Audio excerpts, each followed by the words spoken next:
Good evening friends. இன்றைக்கி நம்ம operation research பற்றி பேசிக் கான்செப்ட்ஸ் என்னன்றதை பார்க்க போகிறோம். ஸோ அதோட டெஃபினேஷன் என்ன அப்படின்னு பார்த்தீங்கன்னா, operation research is a scientific approach to problem solving for executive management. ஒருத்தரும் ஒரு மாதிரியான டெஃபினேஷன்ஸ் வந்து கொடுத்துருக்காங்க. ஸோ அதில் நான் சொன்ன டெஃபினேஷன் வந்து வேக்னர், ஹெச்எம் வேக்னர் அப்படிங்கிறவர் அதுக்கான டெஃபினேஷன்ஸ் கொடுத்துருக்காரு. இதோட அப்ளிகேஷன் அப்படின்னு பார்த்தீங்கன்னா நிறைய இடத்துல இதோட அப்ளிகேஷன் யூஸ் ஆகுது. அதோட ஸ்கோப் அப்படின்னு பார்த்தீங்கன்னா, ஸோ ஃபஸ்ட் ஒன் என்ன அப்படின்னு பார்த்தீங்கன்னா அக்கௌண்டிங்கில். ஸோ அக்கௌண்டிங்கில் பார்த்தீங்கன்னா cash flow planning, credit policy analysis, planning of delinquent account ஸ்ட்ராட்டஜியில் யூஸ் ஆகுது. அடுத்தது கன்ஸ்ட்ரக்ஷனில் பார்த்தீங்கன்னா allocation of resources to projects, determination of proper work force, project scheduling, monitoring and கண்ட்ரோலில் யூஸ் ஆகுது. ஃபெசிலிட்டிஸ் பிளானிங்லேயும் இதோட யூசஸ் இருக்குது. ஃபினான்ஸில் பார்த்தீங்கன்னா இதோட யூஸ் வந்து dividend policy making, investment analysis, portfolio அனாலிசிஸில் யூஸ் ஆகுது. மேனுஃபேக்சரிங்கில் பார்த்தீங்கன்னா ப்ரொடக்ஷன் ஷெட்யூல் பண்ணுறதுக்கு, ப்ரொடக்ஷன் ஸ்மூத்திங், இன்வென்ட்ரி கண்ட்ரோலுக்கு இதுக்கெல்லாம் யூஸ் ஆகுது. மார்க்கெட்டிங்கில் பார்த்தீங்கன்னா advertising, budget allocation, selection of product mix, product introduction timing, இந்த யூசஸ் எல்லாமே பார்த்தீங்கன்னா மார்க்கெட்டிங்கில் இருக்குது. ஸோ அடுத்தது ஆர்கனைசேஷனல் பிஹேவியரில் பார்த்தீங்கன்னா ஸ்கில் பேலன்சிங்கில், ரெக்ரூட்மெண்ட் ஆஃப் எம்ப்ளாயீஸில், பர்சனல் பிளானிங் ஆர் ஜஸ்டிஃபிகேஷனில் யூஸ் ஆகுது. லாஸ்ட் ஒன் பார்த்தீங்கன்னா பர்ச்சேசிங்கில், material transfer, optimal buying, optimal ரீஆர்டரிங்கில் யூஸ் ஆகுது. அடுத்ததாக பார்த்தீங்கன்னா advantages of OR. So advantages of ஓஆரில் பார்த்தீங்கன்னா எதுக்கு யூஸ் ஆகுது அப்படின்னா பெட்டர் டெசிஷன். ஸோ நம்ம ஒரு டெசிஷன் வந்து நல்லா எடுக்கிறதுக்கு இதை நம்ம அனலைஸ் பண்ணோம் அப்படின்னா நம்ம கண்டிப்பாக பெட்டர் டெசிஷன் எடுக்க முடியும். அடுத்தது பார்த்திங்கன்னா better coordination, better control, better system. So இதுதான் பார்த்திங்கன்னா அட்வான்டேஜஸ் ஆஃப் ஓஆர். நெக்ஸ்ட் பார்த்திங்கன்னா operation research in modern management. அதில் பார்த்திங்கன்னா ஃபஸ்ட்டு ஒன் மார்க்கெட்டிங் மேனேஜ்மெண்ட்டில் யூஸ் ஆகுது. ஸோ மார்க்கெட்டிங் மேனேஜ்மெண்ட்டில் product selection, competitive strategies, advertising strategies, இது எல்லாத்துலேயுமே மார்க்கெட்டிங் மேனேஜ்மெண்ட்டில் யூஸ் ஆகுது. ப்ரொடக்ஷன் மேனேஜ்மெண்ட்டில் பார்த்திங்கன்னா production scheduling, project scheduling, allocation of resources, location of factories and their size, equipment replacement and maintenance, inventory பாலிசியில் யூஸ் ஆகுது.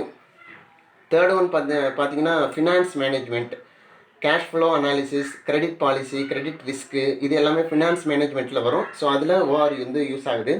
நெக்ஸ்ட் பார்த்தீங்கன்னா பர்சனல் மேனேஜ்மெண்ட்டில் recruitment policy, assignment of job, யாருக்கு எந்த ஜாபை அலாட் பண்ணலாம் அப்படிங்கிற மாதிரியான விஷயங்களுக்கு ஓஆர் அதில் யூஸ் ஆகுது.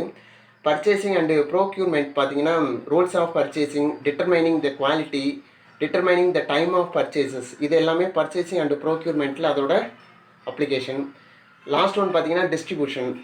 ஸோ டிஸ்ட்ரிபியூஷனில் பார்த்தீங்கன்னா location of warehouses, size of the warehouses, rental outlets, transportation strategies, இது எல்லாமே டிஸ்ட்ரிபியூஷனில் வரும். ஸோ அதில் ஓஆர் வந்து யூஸ் ஆகுது. ஸோ நெக்ஸ்ட்டு பார்த்தீங்கன்னா ஃபேஸஸ் ஆஃப் ஓஆர். ஸோ இதில் 6 ஸ்டெப்பில் வந்து இதோட ஃபேஸஸ் வந்து இருக்குது. ஸோ ஸ்டெப் 1 என்ன அப்படின்னு பார்த்தீங்கன்னா அப்சர்வ் த ப்ராப்ளம். ஸோ முதல்ல இதை என்ன ப்ராப்ளம் அப்படிங்கிறத அப்சர்வ் பண்ணணும்.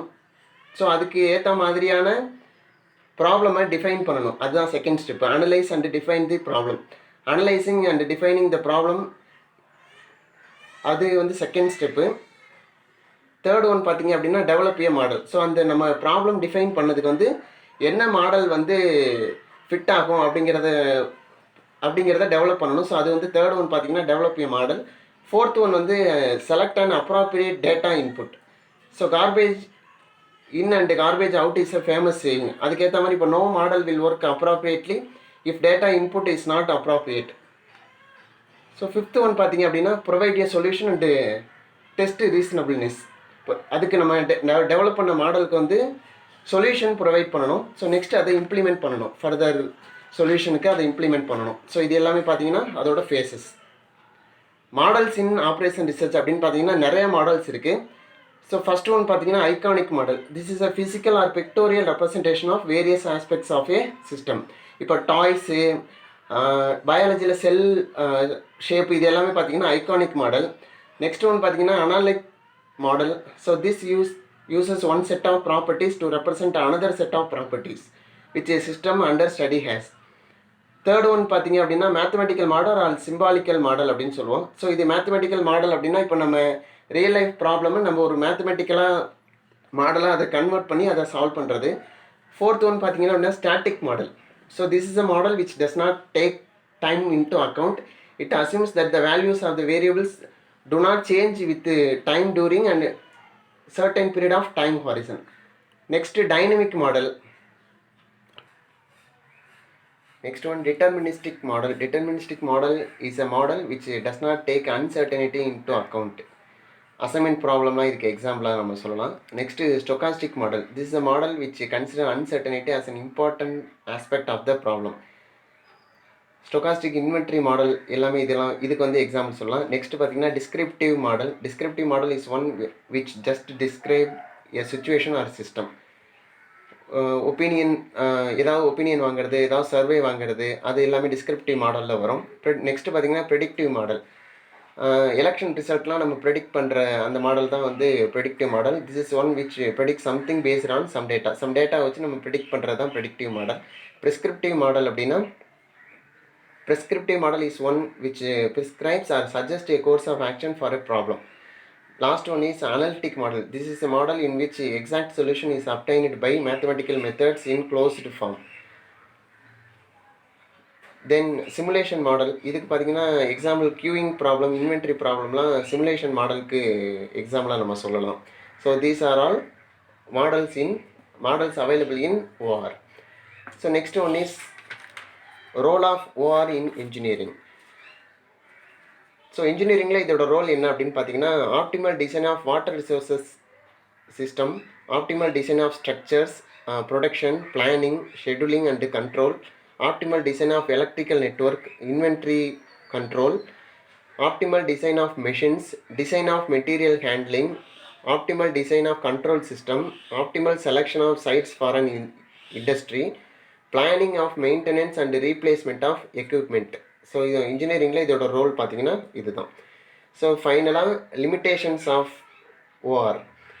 Operation research had certain limitations. However, these limitations are mostly related to the problems of model building and the time and money factors involved in its application rather than its practical utility. அதில் some of them are as follows. So first one பார்த்தீங்க அப்படின்னா magnitude of computation. Operation research tries to find out optimal solution taking all the factors into account. Next one is non quantifiable factors. OR provides solution only when all elements related to a problem can be quantified. Next one is distance between a manager and an operation researcher. Operation research being a specialist job requires a mathematician or statistician who might not be aware of the business gap between the two. So management itself may offer a lot of resistance due to conventional thinking. Then fourth one is money and time cost. When the basic data is subjected to frequent changes, incorporating them into OR models is a costly affair. Then finally, implementation of decision. It must take into account the complexities of human relations and behavior. Sometimes resistance is offered only due to psychological factors. So சிம்பிளாக சொல்லணும் அப்படின்னா OR அப்படிங்கிறது ஒன்றுமே இல்லைங்க. இன்றைக்கி நம்ம எடுக்கிற ஒரு டெசிஷன் வந்து நாளைக்கு அது நம்மளுக்கே ஒரு கண்டிஷனாகவோ அல்லது ஒரு கொஷினாகவோ நம்ம முன்னாடி வந்து நிற்கும். ஸோ இதுதான் வந்து ஓஆர். ஃபார் எக்ஸாம்பிள் இப்போ நம்மளுக்கு ஒரு டிஷ்ஷு பிடிக்கல, அம்மா நம்மளுக்கு செஞ்சு கொடுக்குறாங்க அப்படின்னா அதை நம்ம ஃபஸ்ட்டு வேணான்னு சொல்லியிருப்போம். ஸோ திரும்ப ஒரு 1 வீக் கழித்து அதே டிஷ்ஷை அவங்க செஞ்சுருக்கும்போது நம்ம சாப்பிடும்போது அவங்க வந்து உனக்கு இது ஓகேவா, இல்லை நான் திரும்ப வைக்கட்டுமா, உனக்கு வேறு ஏதாவது செஞ்சு தரட்டுமா அப்படின்னு கேட்பாங்க. ஸோ நம்ம நம்மளுக்கு பிடிக்கலன்னு சொல்லி ஒரு விஷயத்தை நம்ம டெசிஷன் எடுத்தோம். பட் அதுவே நம்மளுக்கு வந்து ஃப்யூச்சரில் நம்மளுக்கு ஒரு கண்டிஷன்லாம் வந்து நிற்கிது. ஸோ இதுதான் எப்போதுமே முடிவுகள் நம்ம எடுக்கிற முடிவு வந்து ஃப்யூச்சரில் அது மாறலாம் அப்படிங்கிறதுக்கான விஷயந்தான் இது. ஸோ அதை வச்சு இம்ப்ளிமெண்ட் பண்ணி எப்படி நம்ம சொல்யூஷன் கொண்டு வர்றோம் அப்படிங்கிறது தான் இந்த ஓஆர் பற்றின கான்செப்ட்ஸ். தேங்க்யூ.